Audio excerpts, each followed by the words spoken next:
Hello everybody, welcome to our online classroom again. I hope you're well. I hope you're enjoying this sunny day out today. I'm not going too far, social distancing. I am just wanting to start with a bit of a review from the first part of Chapter 5. We've already done this in class, but I think it's important to go over this before we start getting into calculations, because our calculations are based on some of the numbers that we kind of take for granted. And it's important to know where some of the numbers come from. So I'm just going to quickly go over this note that we've already started and done a little bit of in the past. We started Chapter 5, the intro. I want to go over this one more time. So when we're talking about masses, again, when I'm doing chemistry, what I'll need to do is I need to know how many grams of this reactant do I need to weigh out, and how many grams of that reactant do I need to weigh out, and when I'm done and I put them together, how many grams of product will I get? Now, if the reaction needs 10 grams of reactant A and 5 grams of reactant B, I should get 15 grams of product according to my law of conservation of mass. Now, if I need 10 and 5, but I put in 5 more grams of reactant B than I need, let me just write this out here. So if I've got A reacting plus B to make some product, and I start with, and I know that I need 10 grams plus 5 grams to make 15 grams of AB, I know that if I put in 10 grams of A and I put in more B than I need, what will happen will be 5 grams of B will be used and 5 grams will be left over. So what I will end up with at the end is I'll end up with 15 grams of product, but I'll also have 5 grams of reactant B left over. So I'll have 20 grams in my test tube, right? But only 15 will be the product that I'm looking for, and 5 will be the leftover reactant. Now, if I'm a company that's making a product AB to sell, and I need 15 grams of AB to sell, I want to know exactly how much A and how much B I need. If I put in 20 grams of A and 5 grams of B, I know that of the 20 A's that are there, only 10 of them can react, because I know that when 10 react with 5 B's to get 15 AB's, all the A is gone and all the B's gone. So if I have more A than I need, then in this case now, I'll end up with 15 grams of product again, right? 15 grams of product, because 10 of the A's are going to react with 5 of the B's, right? 10 of these will react with 5 of these to make 15, and then what I'll be left over with is also 10 grams of A left over from what I put in the first place. And again, that's a waste for me as a company, as a chemist, as a person who's paying for chemicals to do science. I don't want to buy more than I need or put more than I need into a test tube, because part of the problem is when I do it this way, I end up with a test tube that contains the product I want plus the stuff that I don't want, which is the leftover A. And in that case, I now have a problem in that I've got to find a way in my test tube to separate my product AB from my product A. If they're both dissolved in water, if they're aqueous, I now have a problem in that I've got to figure out, how do I separate those two? The same thing up here. If I have 15 grams of product and 5 grams of B left over, and they're both dissolved in water, I've got a bit of a problem that I've got to separate my product from my reactant that was left over. So the best answer, right, the ultimate answer, is to not do any of those things and just do this in the first place, right? Make sure I've got the right amount of A to react with the right amount of B, and then I can predict the amount of product that I'm going to get left over. Okay, so that being the case, how do I know how much of each to add? Well, what I know, and this has to go back to basics a little bit, is I know that all atoms are made up of protons, neutrons, and electrons, and what makes one element different from another is the number of protons in the nucleus. Right? So an atom that has 3 protons in the nucleus will be a lithium atom. And an atom that has 6 protons in the nucleus will be a carbon atom. So the protons tell me what the element is. I also know that there are isotopes. Isotopes are different versions of an atom that have different numbers of neutrons, right? And because an atom has its mass based upon the protons plus the neutrons, if there are different numbers of protons and neutrons in different atoms, that means different atoms have different masses, right? Different atoms are going to have different masses. So let's get rid of all the stuff I put in here.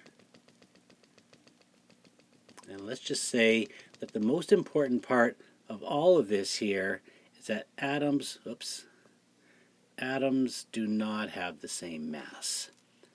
Right? Now, that being the case, what I know about a hydrogen atom is that a hydrogen atom has a mass of 1 atomic mass unit, and a helium atom has a mass of 4 atomic mass units. So if I have a weight of helium atoms that weighs 8, I know I've got 2 atoms because each one weighs 4. If I have 8 mass units of hydrogen, I must have 8 hydrogen atoms because each one has a mass of 1. And 8 ones would be 8, and 2 atoms of helium at 4 would also make 8. So recognize that if I have 8 mass units, which we're going to ultimately use grams, but for now if I have 8 mass units of helium and hydrogen, I'm going to have different numbers of atoms. Now, in order to come up with a standardized system, we had to find out, we had to define what a base unit would be. And the base unit of 1 atomic mass unit has been determined using the element carbon as a reference element. So carbon becomes our reference element, and carbon is mass 12. But most carbon contains 6 protons plus 6 neutrons, which means it should have a mass of 12 atomic mass units. Again, remember the electrons, the 6 electrons that will be present there basically have no mass. Maybe I shouldn't ignore them. I should say, well, there's also plus 6 electrons present, but they really don't have any mass. So the mass of the atom is because of the 6 protons and the 6 neutrons, which will give me the mass of the 12 atomic mass units for a carbon atom. Now, what we also talked about was this word isotope. Isotopes are different versions of an element, right? They're atoms of the same element that have different masses. And the reason why they have different masses is because they are the same element, the same number of protons, but they have a different number of neutrons. Now, if they didn't have the same number of protons, they wouldn't be the same element. They can have the same number of protons and different numbers of neutrons, and that will make them isotopes. So the 2 isotopes that we're looking at here are carbon-12 and carbon-13, where a carbon-12 atom has a mass of 12. It's 12 because it has 6 protons and 6 neutrons. I guess it's in the chart below there. Okay, it has 6 protons. Carbon-12 has a mass of 12 because it has 6 protons and 6 neutrons. And carbon-13, right, those atoms have a mass of 13 units because they contain the 6 protons, which makes them carbon, and they actually have an extra neutron in their nucleus. Okay, so those are our different versions of the carbon atoms. Those are the different isotopes of carbon. Now, if I look at if there's 2 types of carbon in the world, can I call up a company and buy carbon-12? I'd call them up and say, I want a bottle of carbon-12. They'll say, well, I can't do that because all the carbon on Earth is a mixture of carbon-12 and carbon-13. And the carbon-12 and carbon-13 mixture everywhere on Earth is the same. It's about 99%.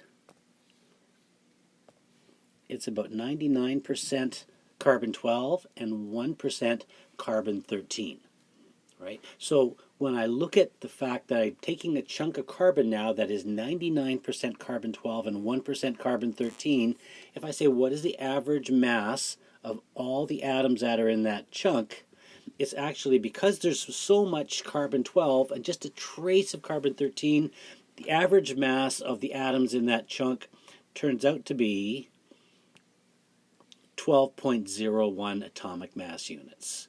Okay, we're never going to have to We're never going to have to do all these calculations, right? But we will have to know this number right here.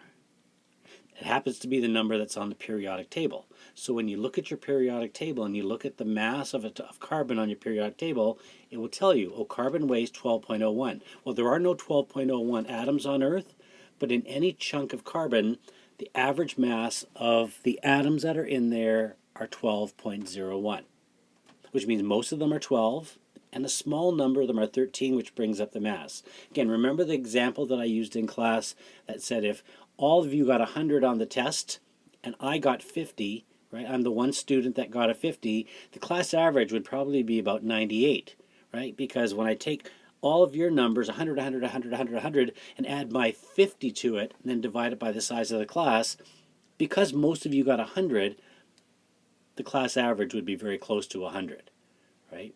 Not totally 100, because I'm bringing it down a little bit. If one person got 100 and everybody else got 50, right, the average in the class would be close to 50 because most of the people in the class have 50. The class average would be maybe 53 or 54, where the person with 100 is bringing up the average. Everyone got 50, 50, 50. Who got 50? Everyone got 50, except that one person. I said, okay, so your average for the whole class is 53. The person who has 100 is slightly bringing up the class average because there are so many 50s there, the average is closer to 50. The same thing up here. Because there are so many carbon 12s, right, 99% are 12s and 1% is 13, almost all the atoms are 12s with a little bit of 13, the average is close to 12. Right? So we can guess that when we look at the periodic table, if I look at all the masses on the periodic table, none of them are right on. Right? Neon, 20.18, right? There's different isotopes of neon. Neon has 20 and 21. But you can see there must be more that is close to 20 and less that are close to 21. Right? If I look at an element like bromine is 79.90. Okay, so bromine is 79.90. If there are two isotopes of bromine, 79 and 80, again, you can probably guess most of the atoms in that sample of bromine are going to be 80, right? Because the average is closer to 80 than to 79. Right? So that explains the atomic masses, the average atomic masses on our periodic table. Right? So when we call that number the atomic mass number all the way back to grade 9 when we first started looking at the periodic table. Well, you know what? That's not totally accurate or totally a good reflection of what we're talking about. It is not an atomic